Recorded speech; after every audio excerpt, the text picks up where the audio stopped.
Përshëndetje për gjithë të nderuar shikues, mirë se erdhët në edicionin informativ këtu në News24, fillimisht njihemi me titujt kryesor. Komisioni Evropian publikon në raportin e progresit për Shqipërinë dhe Maqedoninë, i rekomandon BE-s hapjen e negociatave me këto dy vende pasi vëre rezultate të prekshme.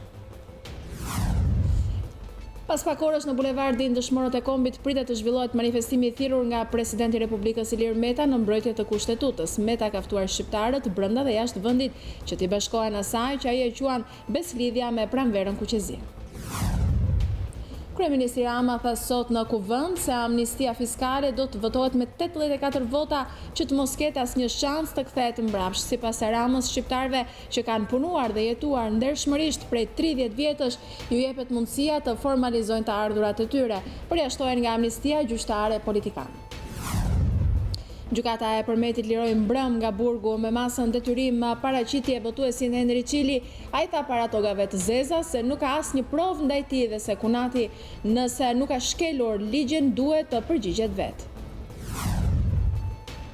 Pas aludimeve se antari i gjykatës së lartë Ardian Dvorani ishte gjyqtari të cilit Henri Çili kërkoi lirimin e vëllezërve Aliko, gjykata e lartë nëpërmjet një deklarate bën të ditur për publikun se Dvorani nuk ka marrë kontakt me asnjë person. Pas shpërtimit të koronavirusit, numri i personave që kanë humbur jetën në Itali ka shkuar në 41. Në Shqipëri nuk ka asnjë rast të prekur dhe kryeministri Rama u përpoq të qetësonte njerëzit duke thënë se shifrat e vdekshmërisë po bien dhe se s'ka vend për panik. Naftëtarët e Ballshit kanë protestuar sërish këtë të hënë pasi një pjesë e tyre ende nuk i kanë marrë pagat. Naftëtarët bëjnë thirrje se nuk i ndalin protestat deri në plotësim të kërkesave të tyre. Situatë dramatike nuk u firin greko-turk që kur presidenti Erdogan lejoi refugjatët e bllokuar të dalin nga territori turk drejt Evropës, rreth 10.000 refugjatë mësyn për të hyrë në Greqi, ndërsa policia greke përleshet me ta nesër në një nga pikat kufitare do të shkojnë krerët e BE-s.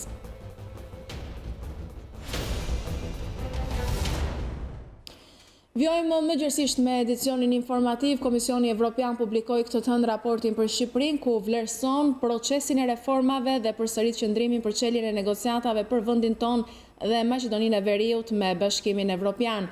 Në raport thuhet se Shqipëria ka rritur përpjekjet e saj dhe ka dhënë rezultate të mëtejshme, të prekshme dhe të qëndrueshme në fushat kryesore të identifikuara në konkluzionet e Këshillit në qershor të 2018-s, si rrjedhoi bazat e rekomandimit Komisionit për vitin 2019 për të hapur negociatat e pranimit me Shqipërinë mbeten të vlefshme. Raporti përmend reformën në drejtësi, për të cilën thotë se autoritetet po vijojnë të zbatojnë një reformë gjithëpërfshirëse në tërësi. Ekziston një mosmarrveshje për një nga gjyqtarët e fundit të emëruar për shkak të një interpretimi të ndryshëm të procedurës së emërimit nga presidenti i Republikës.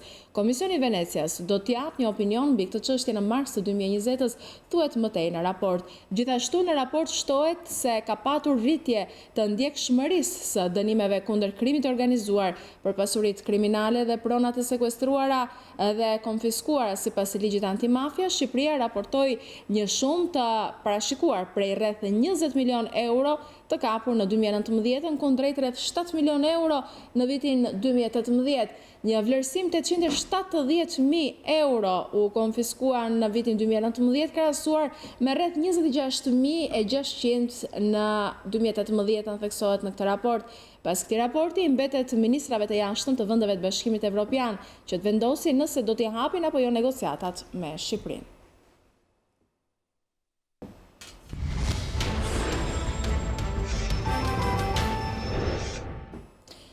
Sot pas dite në orën 17 do të mbahet manifestimi thirrur nga kreu i shtetit Ilir Meta në mbrojtje të kushtetutës. Manifestimi me mimoza dhe flamuj kuqezi në duar është parashikuar të nisë në orën 17 për të vijuar me një parakalim përgjatë bulevardit Dëshmorët e Kombit. Presidenti Meta përkujtoi sot beslidhjen e Lezhës, duke theksuar se nuk është vonë për një beslidhje të re.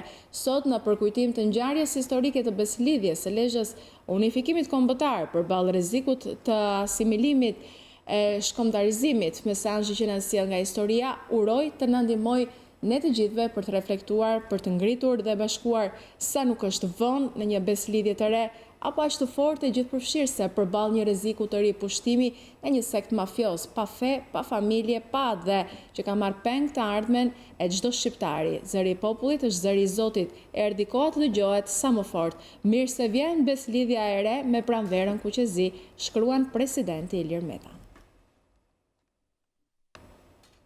E pak orë para se të nisë kjo protestë në bulevardin Dëshmorët e Kombit, kjo protest, manifestim e thirrur nga presidenti Ilir Meta në mbrojtje të kushtetues, Ergjys Gjençaj do ta njoh me informacionet më të fundit. Prej ande, Ergjys, përshëndetje. Senata, përshëndetje.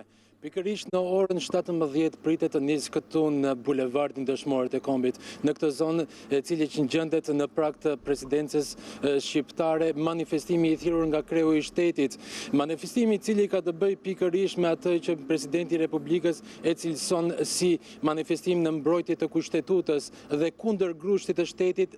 Sipas presidentit të Republikës, grushti i shtetit i cili është orkestruar, ideuar nga majoranca socialiste për të kapur gjykatën kushtetuese. Në këto momente që komunikojmë ende vijojnë të themi përgatitjet e fundit për sa i përket tubimit të orës 17. Mësohet se presidenti i Republikës do të dalë nga zyra e tij këtu pranë në presidencë dhe do t'i drejtohet pikërisht kësaj zone të bulevardit. Është vendosur, siç mund ta shikoni edhe nga kamerat, një podium i madh ku do të mbajnë fjalën disa figura publike edhe më pas do të kulmojmë me fjalën e presidentit të Republikës. Gjithashtu siç mund ta shikoni edhe nga pamjet, është vendosur edhe ai podium i vogël i cili shfrytëzohet në rastet e konferencave përshtyp apo deklaratave të presidentit të Republikës. Një podium i cili është mbuluar tashmë dhe do të shohim se çfarë dekreti do të nënshkruaj presidenti i Republikës Ilir Meta. Është paralajmëruar për një nënshkrim dekreti. A do të jetë ai dekret për shpërndarjen e parlamentit? Në këtë pikë, për sa i përket kësaj çështjeje, presidenti i Republikës ka deklaruar se do të jetë populli i cili do të vendosi për nënshkrimin e një dekreti të tillë. Po ashtu një dekret i cili pritet dhe gjendet në tavolinën e presidentit të Republikës është edhe dekreti për sa i përket ndryshimeve ligjore të miratuara në Kuvendin e Shqipërisë në datën 12 shkurt, atë për ndryshime në ligjin e gjykatës kushtetuese për sa i përket ceremonisë së betimit të anëtarëve të gjykatës kushtetuese. Pra, mund të jetë dekreti për shpërbërjen e parlamentit ose ky dekret për sa i përket ndryshimeve në gjykatën kushtetuese. Janë ende momentet e fundit përgatitore. Në bulevard, siç mund ta shikoni, janë vendosur edhe ekranet mëdha përmes të cilat do të transmetohet direkt të gjitha fjalimet që do të mbahen në podium. Po, ndalemi po ashtu i rëndësishëm është fjalimi. Do të ketë fjalim presidenti? Patjetër, mësohet se presidenti do të ketë fjalimin kryesor në këtë tubim. Nga zyra e presidencës, si dhe vetë presidenti i Republikës ka bërë të qartë se ky tubim do të jetë një tubim paqësor. Ka ftuar të gjithë qytetarët që do të marrin pjesë në këtë tubim të kenë flamujt, kuqezi dhe mimoza në duar, pikërisht për të shënuar atë që presidenti i Republikës thekson, pranverën kuqezi në mbrojtje të kushtetutës dhe kundër grushtit të shtetit. Pak momente më parë këtu në bulevard ka qenë edhe këshilltari i presidentit të Republikës Shemsi Premçi, këshilltari i emergjencave. Mësohet se ai është i ngarkuari për sa i përket çështjeve të sigurisë së manifestimit të presidentit të Republikës, thirrur nga presidenti i Republikës. Kujtojmë se presidenti i Republikës ka bërë të qartë se ky manifestim do të jetë paqësor dhe askush nuk duhet t'i druhet apo të ketë frikë për ndonjë skenar dhune. Pra, këto janë momentet e fundit përgatitore, siç mund ta shikoni, në orën 17 pritet të nisë tubimi. Në podiumin e madh do të marrin fjalën, sikur thash më parë, figura publike, si dhe presidenti i Republikës do të ketë dhe fjalën e tij kryesore këtë tij tubimi. Po Senata. Ergjys, faleminderit për gjitha këto informacione që përcollën në studio. Faleminderit juve. Ana tjetër, policia e shtetit ka marrë masat për mbarvajtjen e këtij manifestimi. Rreth 100 forca policore janë angazhuar në terren, ndërsa do të ketë edhe kufizim të qarkullimit në bulevardin Dëshmorët e Kombit. Doriana Bezat do të na njoh me planin e masave të marrë nga policia e shtetit. Doriana, përshëndetje, linja për ty. Përshëndetje Senata, megjithëse se duen dhe rreth 3 orë nga nisja e manifestimit të thirrur nga presidenti Meta, policia e Tiranës ka nisur zbatimin e planit të masave për këtë tubim, i cili pritet që të zgjasë 2 orë dhe është me leje nga policia e Tiranës. Në terren pritet që të zbresin rreth 1000 forca policore. Policia kriminale gjatë këtyre javëve ka bërë verifikime dhe nuk ka informacion për incidente, prandaj prania e punojësve të policisë nuk do të jetë shumë e shpesht, nuk do të jetë shumë e dukshme. Për këtë arsye, kryeministria, siç e shohim në pamje të drejtpërdrejta, është rrethuar me një gardë metalik, po ashtu edhe dera kryesore e kryeministrisë është e mbuluar me material metalik për të shmangur incidentet, megjithëse nuk ka informacion për të tilla. Pritet që përreth kryeministrisë, por edhe përgjatë bulevardit Dëshmorët e Kombit, aty ku do të mbahet edhe tubimi, do të jenë forca të rendit, forca shqiponja dhe forca të ndërhyrjes së shpejtë, të cilët do të monitorojnë rendin dhe sigurinë publike gjatë zhvillimit të këtij manifestimi të thirrur nga presidenti Meta. Ndërkohë që siç parashikon edhe ligji për tubimet, pritet që në gatishmëri të jenë edhe forcat zjarfikse dhe autoambulancat, të cilat do të ndërhyjnë nëse do të jetë e nevojshme. Ndërkohë që momentalisht ka nisur që të ketë një prezencë të shtuar të punojësve të policisë rrugore, të cilët po bëjnë monitorim të trafikut dhe bllokim të disa akseve. Për shembull, sheshi përpara presidencës është komplet i kufizuar për trafikun, pasi aty po nis montimi i podiumit kryesor, ku pritet që të bajë fjalën e tij zoti Meta, po ashtu edhe qytetarë të ndryshëm të cilët do të shprehin qëndrimin e tyre në lidhje me shkeljet e kushtetutës, të cilat janë bërë publike nga presidenti në ditët të ndryshme. Ndërkohë që do të ndalohet që nga qytetet të tjera autobusët të hyjnë në kryeqytet, ashtu siç është bërë edhe në protestat e tjera të mbajtura më herët në kryeqytet, autobusët që vinë nga zona veriore do të ndalojnë tek stadiumi Aslan Rusi, ndërsa autobusët që vinë nga pjesa jugore do të parkohen tek parkingu tek Fakulteti Ekonomik. Mirë, faleminderit Doriana, faleminderit për gjitha këto informacione që përcove në studio. Faleminderit juve. Kthehemi sërish në studio me lajme të nderuar shikues. Janë të shumë qytetarët shqiptar nga e gjithë Shqipëria që janë përgjigjur thirrjes presidentit Meta për të marrë pjesë sot në manifestimin që zhvillohet në bulevardin Dëshmorët e Kombit në orën 17.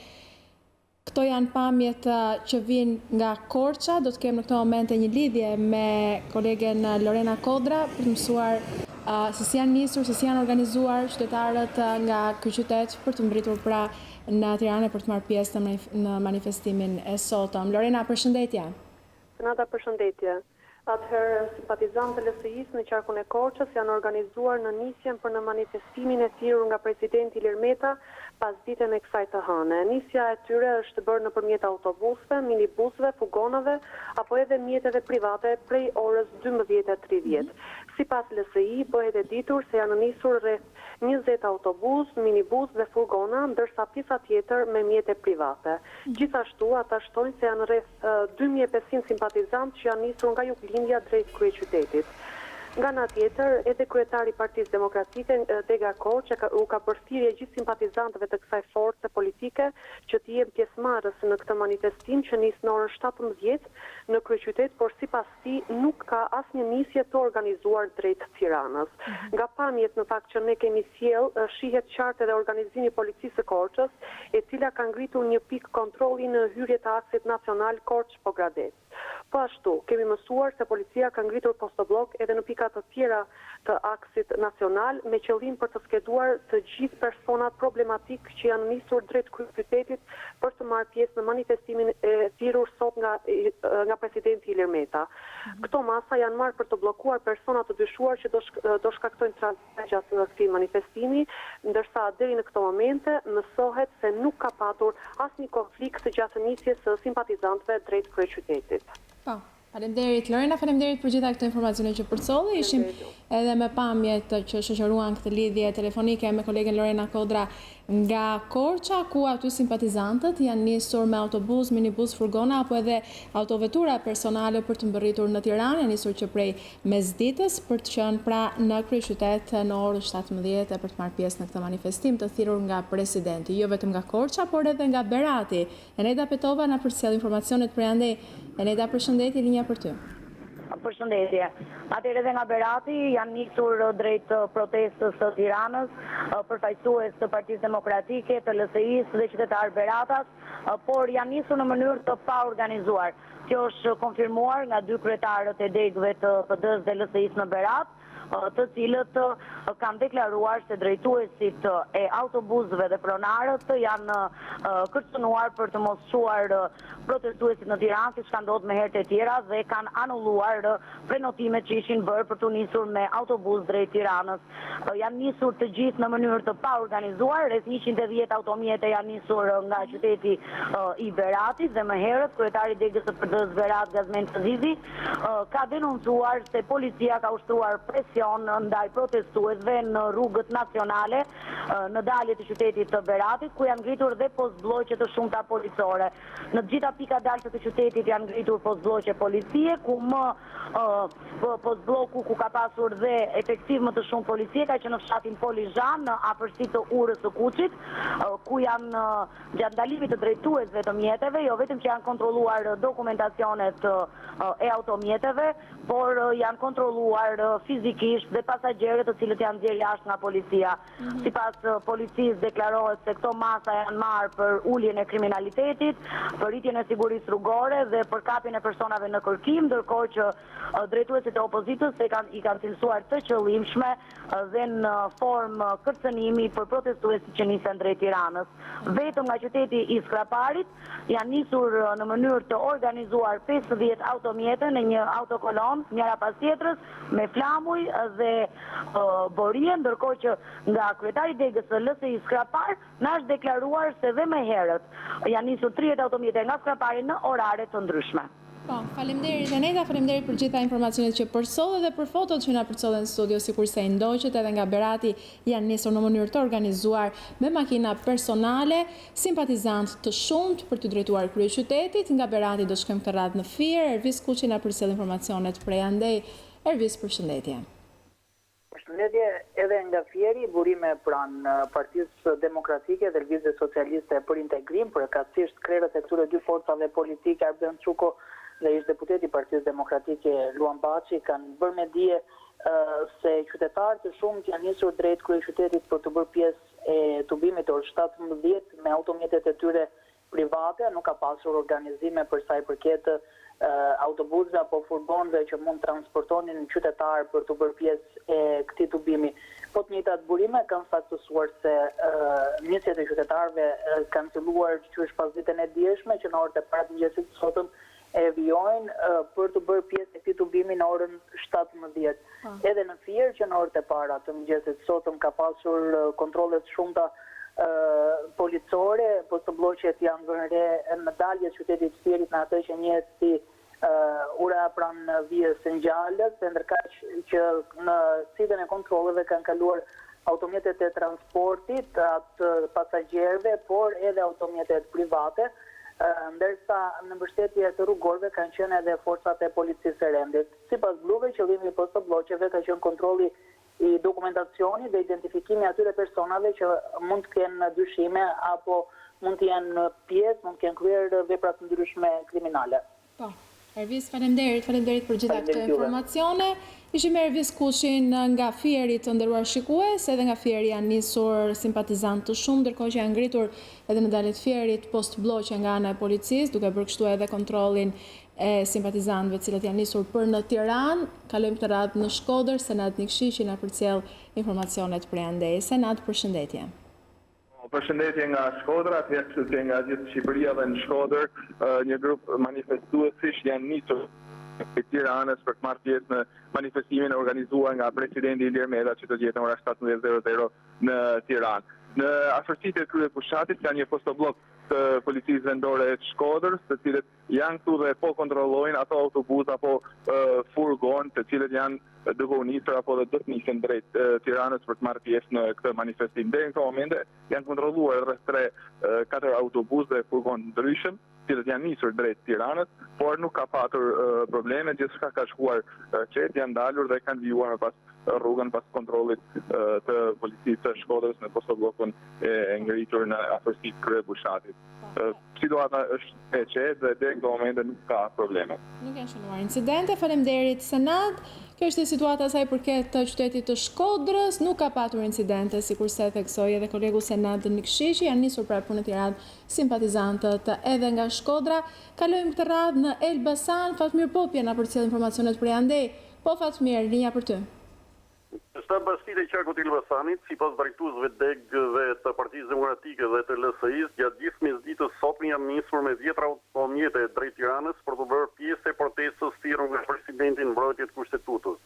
Nisja automjeteve private nuk është bërë në mënyrë të organizuar edhe për shkak të frikës bllokimit të mjeteve nga policia gjatë rrugës, kanë theksuar organizatorët e kësaj proteste. Ne jemi të organizuar me autovetura pasi pushteti vendor dhe ai qendror si dhe policia po përdorin tëra format dhe mënyrat për të penguar lëvizjen e protestuesve drejt kryeqytetit, kanë deklaruar drejtuesit e këtyre forcave politike, të cilët denoncojnë se ka patur presione nga policia në të gjitha akset rrugore kundrejt shoferëve dhe pronarëve të autobusave dhe ata për këtë shkak kanë zgjedhur që të lëvizin në drejt kryeqytetit në grupe të vogla dhe me automjete private. Sipas drejtuesve të degëve të Partisë Demokratike dhe të Lëvizjes Socialiste për integrim në të gjitha rrethet e qarkut të Elbasanit, thirrja e presidentit ka patur është shoqëruar me një reagim të qytetarëve të cilët duan të bashkohen protestës së sotme, e cila sipas tyre nuk ka ngjyra politike, por ajo bëhet për të qenë në mbrojtje të kushtetutës dhe të lirive dhe të drejtave të qytetarëve. Po kështu, në Elbasan gjatë ditës sotme janë parë mjaft aktiv në organizimin e protestuesve edhe ish deputet Partisë Demokratike dhe Lëvizjes Socialiste për Integrim, si dhe ish ministra. Ndërkohë, demokratët e Elbasanit kanë denoncuar edhe ngritjen e postblogjeve të shumta të policisë dhe të gjitha kryqëzimet që lidhin Elbasanin me kryeqytetin. Kështu që sipas tyre ato kanë qenë të detyruar që protestuesit të zgjedhin të udhtojnë me automjete private dhe me ato të transportit publik. Gjithsesi, deri tani nuk është raportuar për asnjë incident protestuesve dhe me policinë, ndërkohë që kjo e fundit ka reaguar për akuzat e bëra duke theksuar se gjitha këto janë spekulime dhe se policia shkruaj detyrës për garantimin e qarkullimit normal të automjeteve si dhe për evidentimin e elementit kriminal. Fatmir, faleminderit për gjitha këto informacione që përcolle. Kjo ishte situata dhe sa i përket Elbasanit të nderuar shikues. Në fund do të ndalemi në Gjirokastër ku Brikena Metaj na përcjell informacionet për andej. Brikena, përshëndetje. Përshëndetje. Edhe në Gjirokastër duket se nuk ka patur një organizim të mirëfillt qoftë nga Partia Demokratike apo dhe nga LSI-a për organizuar qytetarët apo simpatizantët e opozitës që të bëhen pjesë e manifestimit të ditës së sotme dhe prej tyre na është pohuar se ky është një reagim qytetar dhe cili do prej qytetarëve që e ndjen të domosdoshme dhe të nevojshme që të bëhet pjesë e këtij manifestimi është i lirë që të shkojë drejt Tiranës dhe në këtë mënyrë kjo ka qenë edhe mënyra e vetme e organizimit në qarkun e Gjirokastrës të gjithë ata që i kanë menduar që të bëhen pjesë e manifestimit të ditës së sotme janë nisur me makina private drejt Tiranës, por nuk kemi një shifër të saktë se sa është numri atyre që do të bëhen pjesë e opozite manifestimit të ditës së sotme. Situata ka qenë e qetë dhe normale, ka patur postobllogje në për rrugët kryesore, akset kryesore nacionale, por ato duket se nuk është se janë të mbingarkuara, edhe janë ngritur enkas për këtë arsye, por janë postobllogje të cilat ndodhen vazhdimisht në akset kryesore në rrugës nacionale Kakavie, Tiranë, le të themi. Për të mundësuar qarkullimin e lirshëm të gjitha mjeteve që janë nisur drejt Tiranës, duke patur parasysh dhe faktin që mund të ketë një shifër më të shtuar të këtyre automjeteve që qarkullojnë drejt Tiranës ditën e sotme. Po, Brikena, faleminderit për gjitha informacionet që përcolle. Faleminderit juve.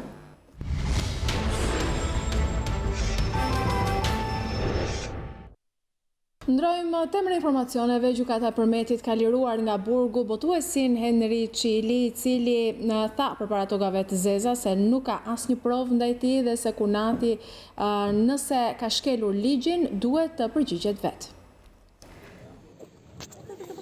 Gjykata e Përmetit ka liruar nga burgu botuesin e njohur Henry Çili duke caktuar masën e sigurisë, detyrim paraqitja.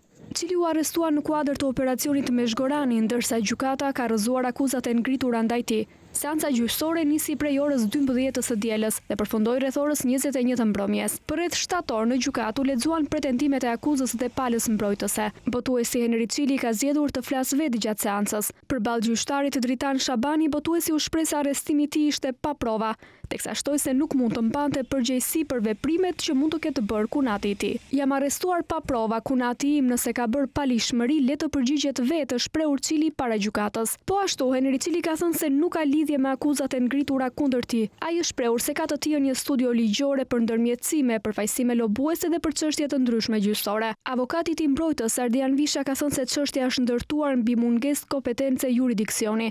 Sipas Vishaj, akuzat për mashtrim dhe ndikim të palishëm ngritur ndaj klientit të tij nuk qëndrojnë të dyja bashkë, pasi akuza e dytë në fjalë nuk mund t'i atribuohet Henry Çilit, duke qenë se është pronar i një studiuje ligjore. Më tej, avokati Vishaj akuzoi në seancën e dieshme si të palishme veprimet e prokurorit dhe vendimet e gjykatës së Përmetit për arrestimin e botuesit Çili. Më herët avokati Andi Dura, i cili ka qenë edhe ai në mbrojtje të botuesit, e ka cilësuar të palishëm arrestimin e klientit të tij. Çili u shoqërua në policinë e Gjirokastrës në orën 22 të mbrëmjes së 27 shkurtit rrugës duke shkuar për në banesë. Ai u mbajt abuzivisht në komisariatin e Gjirokastrës, tha avokati, ndërkohë urdhri i ndalimit të shprehur të premten e 28 shkurtit në orën 8:15 minuta. Sipas avokatit, prokuroria nuk ka zbatuar procedurën e marrjes në pyetje, pavarësisht gatishmërisë së Çilit për të dhënë shpjegime.